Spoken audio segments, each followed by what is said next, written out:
Nesse vídeo quero falar com você como estimular a parte motora da criança autista mesmo não sendo profissional da área motora. Quando falamos de distúrbios motores no autismo, nós falamos a nível de cérebro, não é só do pescoço para baixo. Então, é muito importante que você entenda a nível de cérebro o que está acontecendo, o que ocorre lá no cérebro da criança autista, para então nós entendermos os distúrbios motores e especificamente eu vou falar sobre a hipotonia muscular. Pois já tem pesquisas aí há muito falando que 86, 87% das crianças autistas vão ter hipotonia motora, hipotonia muscular. E quando a gente está atendendo na prática a questão clínica, nós vamos falar aí que 99,9% das crianças apresentam uma hipotonia muscular, um baixo tônus muscular, e é muito importante você saber o que é isso, mesmo que você não seja um profissional da área motora, porque tem coisas que você pode fazer que vão ajudar a estimular o desenvolvimento motor e principalmente a questão de tônus muscular da criança. Quero falar sobre duas áreas que a gente tem ali no cérebro. Eu vou falar sobre o bulbo e sobre o cerebelo, entender o que eles têm a ver com o tônus muscular. Primeiro, o bulbo.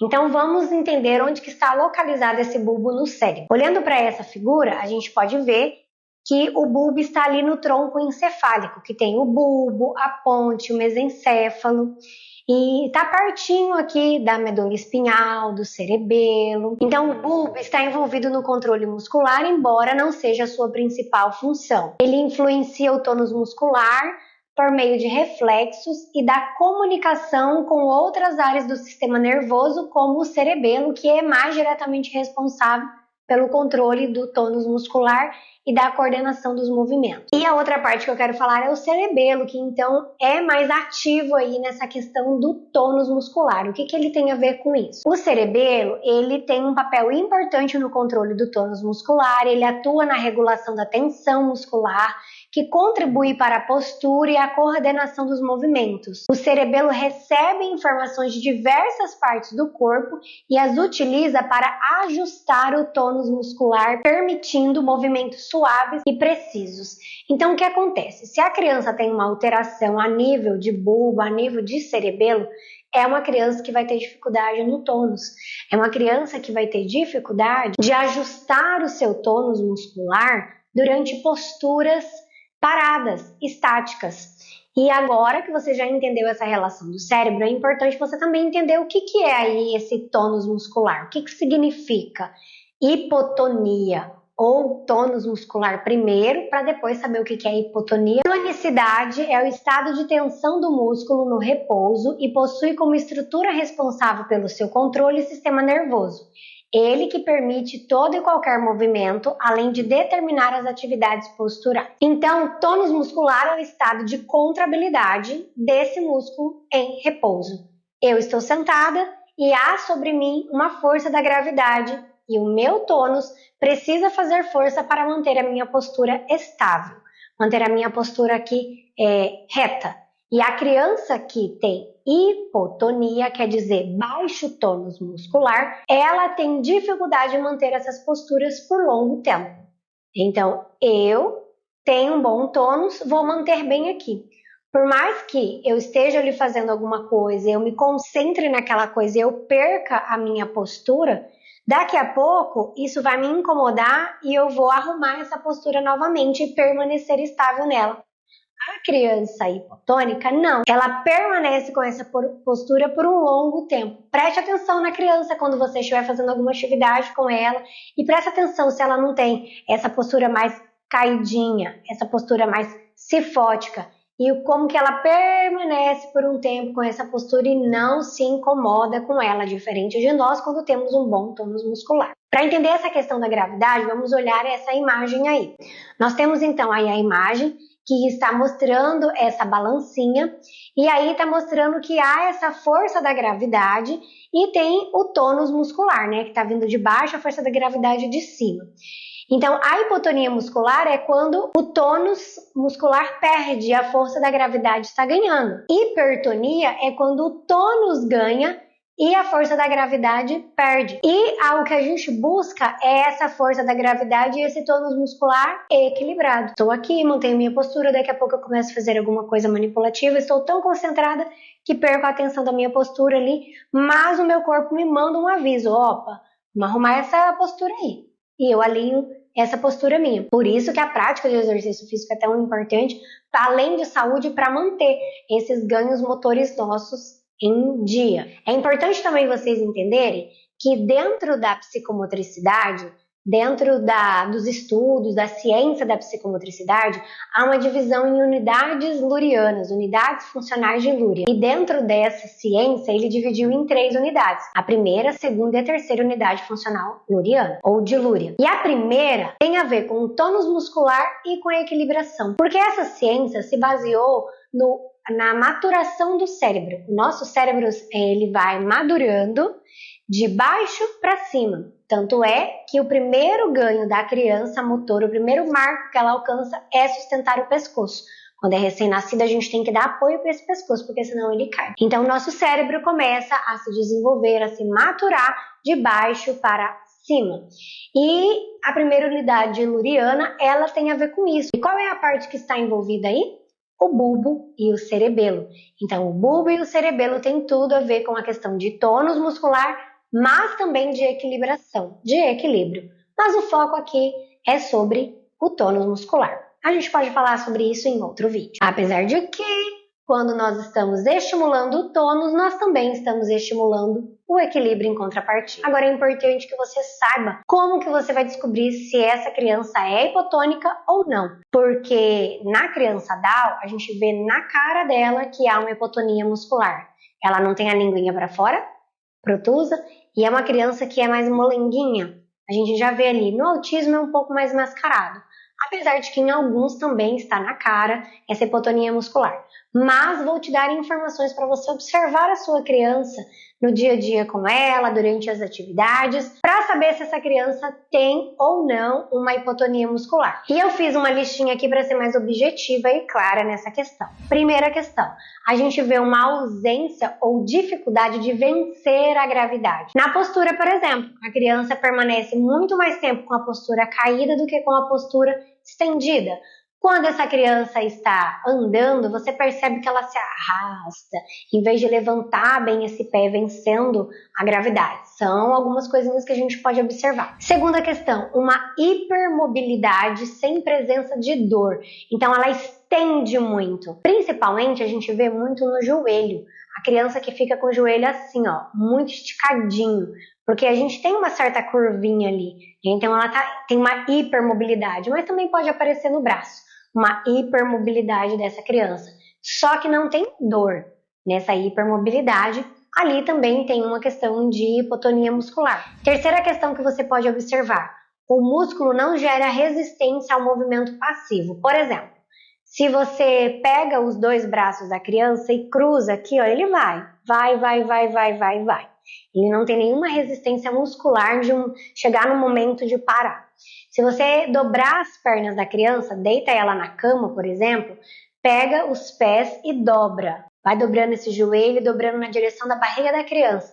Ela não vai gerar nenhuma resistência. Quando se há um bom tônus muscular, chega um momento que vai travar, que não vai deixar ir mais. Ela não gera resistência, vai indo. Isso é uma outra coisa que a gente também tem que observar. Uma criança que senta em W pode sim ser um sinal de hipotonia muscular, porque não há uma força desse core, que é esse centro do corpo, para manter uma postura ali adequada. Então ela abre a base. Quando a gente faz um W, a base do sentar está maior. Então esse core não precisa fazer tanta força para aguentar essa posição sentada. O que mais que a gente pode observar? Crianças que gostam muito de ficar brincando por muito tempo deitadas. Elas procuram ficar mais deitadas brincando do que sentada, do que em pé, do que caminhando na brincadeira. Então são crianças que gostam muito de ficar ali deitadinha, procuram muito o chão, se escoram muito. Crianças que fogem de brincadeiras interativas, que têm brincadeiras de correr, se movimentar. Preferem brincadeiras mais sentadas, mais quietinhas. também é um indício de uma criança com hipotonia muscular. Criança que não quer ficar sentado, por exemplo, na escola. Dificilmente essa criança fica lá sentadinha para poder fazer as atividades, ela foge muito. Pode sim ter relação com o tônus muscular, como também com a questão de equilibração. Criança que não quer segurar um riscador. O que é um riscador? Caneta, canetinha, lápis de cor, giz de cera. Ela não quer fazer, ela não quer segurar. Por quê? Porque há um incômodo ali naquele membro superior, uma falta de tônus, então ela sente dor, ela não gosta, ela não quer aquilo. Para ela é aversivo. A criança que segura um riscador, mas quando risca, é bem fraquinho. Não aparece muito ali. Ou é forte demais, que é a hipertonia. Lembra na balança? Quando o tônus ganha, né? Então, ela tá com dificuldade de ter esse controle, que também tem a ver lá com a alteração do cerebelo. Lembra no início? Então, ela tá com dificuldade de controlar esse tônus ali, exercer essa força ali no papel. Então, tanto quando não aparece, quanto quando é demais. Acaba rasgando o papel, por exemplo. Tem a ver com questão de tônus muscular. Uma questão que também pode acontecer. Tá sempre com quedas, se bate em tudo. Geralmente a criança que tem o sentar em W, ela faz muito isso, porque acaba que o pezinho dela acaba ficando numa posição errada, então ela bate nela mesma e acaba caindo. Mas tem crianças que têm dificuldade aí acabar esbarrando em tudo. Tem mais a ver com questão de coordenação. Mas quando a gente fala em psicomotricidade, a gente tem a pirâmide, que o foco inicial é o tônus. Então, se o tônus está ruim, a coordenação motora, que está lá para o final da pirâmide, também vai ser ruim. Então, essas coisinhas você pode observar, e se a sua criança apresentar alguma dessas coisas, ela pode sim ter uma dificuldade no seu tônus e ter um baixo tônus muscular, mas é muito importante levar no profissional da área motora para fazer uma avaliação. E como você pode intervir mesmo não sendo um profissional da área motora? São 3 formas que a gente pode usar para intervir, né? Exercícios proprioceptivos, de propriocepção, aumentar o estado de alerta desse tônus e força muscular. O que seria o proprioceptivo? Andar em superfícies diferentes, descalço. Então, andar na areia, na terra, na calçada, na grama, nas pedras. Bases instáveis, como por exemplo almofada, colchão. Não necessariamente você precisa ter materiais que um profissional da área motora tem. Todo mundo tem uma almofada, um colchão em casa. Isso daí já serve para ser uma base instável, né? Um travesseiro. O que seria aumentar esse estado de alerta? Coisas geladas servem para aumentar o estado de alerta, concorda comigo? Quando você coloca um picolé, às vezes até a gente fala assim, nossa, agora meu cérebro ficou congelado. Isso aumenta o estado de alerta. Então, piscina, água gelada. Um banho, gelado. É claro, né, que tem vezes aí que tem o quente, mas o quente vai fazer ficar mais hipotônico ainda. Vai relaxar mais uma musculatura que já está relaxada. Então, o gelo, ele aumenta esse estado de alerta. O que mais? Tudo que balança aumenta o estado de alerta. Então, gangorra, balanço, gira-gira, bases pequenas, como por exemplo meio fio, andar por cima. Isso daí aumenta, né, o estado de alerta, porque traz essa questão aí de que, opa, o cérebro avisa para o músculo, olha músculo, presta atenção que a gente está balançando aqui, faz tônus aí, faz força para a gente manter essa postura, e de certa forma também estimula a questão da equilibração. Por isso que são 2 questões psicomotoras que estão na mesma unidade funcional uriana. E a última, que é a questão de força, né, muscular, é carregar coisa pesada. Não necessariamente precisa ter um halter, uma caneleira, não. Você pode usar, por exemplo, garrafa, encher de água, encher de pedra, encher de terra e dar para essa criança carregar de um lado para o outro. O peso do próprio corpo dela, quando ela vai transpor para um outro lugar. Então não ajude, deixa ela fazer sozinha, dá o mínimo de suporte possível para essa criança. Enfim, outras coisinhas aí você pode pensar de peso para essa criança carregar, né? De um lado para o outro. Fazer um certo esforço, ela quer uma mesa, ela quer aquela cadeira, então ela vai lá, puxa e traga, empurra e traga. Claro, tudo de acordo com a idade e com a capacidade que a criança tem. E no dia a dia, eu sei que muitas vezes a gente também está ensinando ali algumas questões de comunicação, fala para essa criança, então a gente espera que quando ela fala, ajuda, dá, algo assim, a gente acaba fazendo por ela. Certo? Mas, ok, se ela já fez, se eu já sei que ela sabe fazer, então eu não preciso continuar fazendo isso, dando essa ajuda que ela precisa. Ou toda vez que ela me pede ajuda, eu sempre ajudo. Então você está tirando a chance de estimular o corpo dessa criança. Uma criança hipotônica, ela não tem que ser carregada, ela tem que andar. Ela vá sozinha, ela ande, porque ela está perdendo tempo ali no teu colo, enquanto ela poderia estar andando e ultrapassando aquelas dificuldades que há no caminho, aquelas instabilidades e ativando esse tônus muscular dela.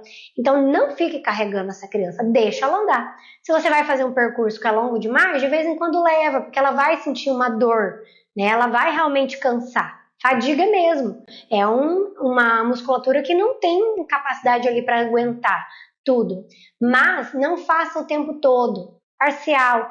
Aí quando você fica demais com ela no colo, você tá tirando uma oportunidade para dela, de ter uma estimulação ali, às vezes em terrenos diferentes, que seria muito rico para ela. Então, dentro do possível, não fique carregando a criança no colo o tempo todo.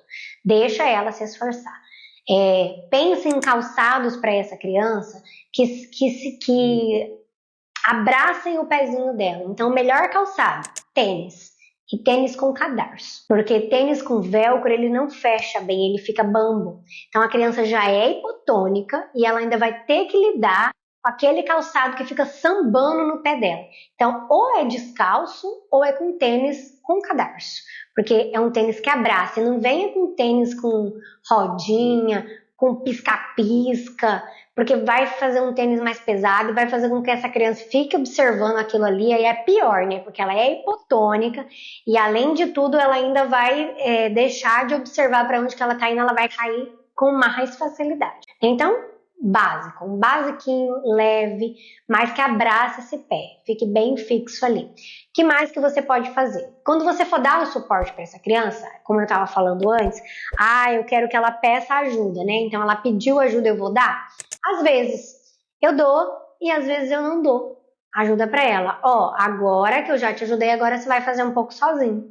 Tá andando em cima de uma coisa que é instável, você tá aí junto. Se ela for escapar, cair, você esteja em estado de alerta e pega essa criança antes que ela caia, Opa, te ajudei, vamos lá, vamos de novo. Se ela ficar com medo, volte a dar ajuda. Mas como que seria essa ajuda? Não é você, a gente como que faz? Segura a mão da criança, não faz isso não, oferece. Deixa que ela apoie aqui e ela que vai fazer o esforço. Porque a gente precisa que ela se esforce, E aí fala, mas a criança já faz terapia motora. Gente, é muito pouco tempo, tá? Dependendo da criança, eu atendo de 30 a 45 minutos. Por quê? Porque é o tempo todo fazendo estimulação motora e cansa, fadiga o músculo e a criança não aguenta muito. Então, eu tenho crianças que suportam 30 minutos e eu tenho crianças que aguentam até 45. Mas aí é uma terapia 1 ou 2 vezes na semana e o resto do dia. Então é importante que você saiba como fazer para que na vez em que está contigo, mesmo que você não seja um profissional da área motora, mas você é um terapeuta, é um profissional que trabalha com criança autista, você sabe também como fazer com que essa estimulação motora aconteça. Papai, a mamãe, no dia a dia também você pode fazer e colaborar com a sua criança. O que mais que eu coloquei aqui para vocês? Então, essa ajuda, quando for oferecer, dê a mão assim para que ela apoie ou fique ali pertinho. E daí ela vai apoiar em alguma parte de você, do seu corpo, não necessariamente na mão ou nos braços. E tenta fazer com que essa força seja bem hipotônica sua. Você fique bem molinho para que ela busque no corpo dela esse apoio. Apoiar bem os pés, contrair o tônus ali do core, da barriga, das costas, para manter o equilíbrio. Usar o braço ali, para ficar auxiliando com melhor nesse equilíbrio, melhorar a visão, prestar atenção onde está pisando, são todas informações que a gente vai trazendo para nosso corpo para nos ajudar a manter ali o equilíbrio. Se a criança senta em W, não deixe, arrume essa perninha, tira a criança do W, porque não é bom. Não vai ser bom por questões de desenvolvimento de estrutura, e aí ela vai precisar ir para o fisioterapeuta futuramente, porque a estrutura quem trabalha é um fisioterapeuta, para arrumar ali, porque esse pé vai começar, em vez de pisar aqui, ele vai começar a virar para dentro, o joelho vai rodar, o quadril vai rodar, então assim, é muita função. Eu tenho um vídeo, até vou deixar o link na descrição desse vídeo, caso você queira ver depois, tá? E entender mais sobre essa questão, os prejuízos aí do sentar em W. Mas não deixe a criança ficar sentada em W. Tá com você? Muda essa postura. A primeira postura que a gente pode trazer é essa postura aqui. Vamos chamar ela de sereia para facilitar no mundo da criança, né? Então ela vai arrumar essa perninha, uma perninha vai ficar para trás e uma vai ficar para frente. Então você pode catar uma perninha e arrumar a postura dessa criança. Você pode convidar ela, vamos trocar de postura? Vamos para outra. Você e a sua criança criem um nome. Dê nome para as posturas corporais, né, as formas de sentar que vocês quiserem para trazer mais ludicidade, né? Mas não fica sendo chato. Não senta assim, olha, você tem W, já falei, vamos trocar de postura. Não, seja uma forma lúdica. Bora mudar de postura? Vamos fazer a postura tá. E aí você muda a posição de sentar. Ou então não fala nada, só pega o pé da criança e arruma essa postura. E é claro que não adianta só mudar a postura, né? Essa criança precisa fortalecer esse core. Por isso que ela senta em W. Mas uma das questões é a gente mudar essa posição. E como que a gente fortalece o core? Da mesma forma. Bases instáveis, fazer exercícios ali para o core. Então, por exemplo, imitar animais andando. Né? Você pode brincar com ela fazendo vários tipos de animais andando, com a mão no chão, um elefante, um urso, um leão, enfim. Você está ali estimulando o core. Outra coisa que estimula a core, lá no parque, né? Balançar no gira-gira, na gangorra, no próprio escorregador, subir escorregador, descer escorregador, subir escada. Isso estimula também o core. E tem exercícios específicos que lá na terapia motora ela vai fazer e vão ajudar essa criança. Mas você também pode pedir lá para o profissional que acompanha a sua criança dicas de outras coisas que você pode fazer na sua casa. E também levar as coisas pesadas também estimula a core. Tá? Não é só uma questão de força de membro superior, core também. Precisam ser ativados para que essa criança consiga levar e ela não balance e caia com a coisa pesada que ela está levando, né? Seja um baldinho pequeno, seja uma garrafa pequena, enfim. Eu espero que esse vídeo tenha te ajudado e você tenha entendido que você também é fundamental para auxiliar no desenvolvimento motor da criança autista e potencializar esse estímulo motor que é tão importante e necessário para que essa criança melhore esse tônus muscular. Porque com tônus muscular melhor, ela também vai ter um comportamento melhor, ela também vai ajudar na estimulação da fala. Falar, nós estamos falando de músculo e também tem a ver com essa hipotonia aqui na região da boca dessa criança. E lá, a nível de cérebro, quando a gente faz a parte motora, a gente também está estimulando áreas da fala. E eu também já tenho um vídeo aqui, vou deixar o link na descrição caso te interesse para você entender melhor. E aí, alguma dúvida? Conta para mim nos comentários e eu te aguardo no próximo vídeo no meu canal. Tchau!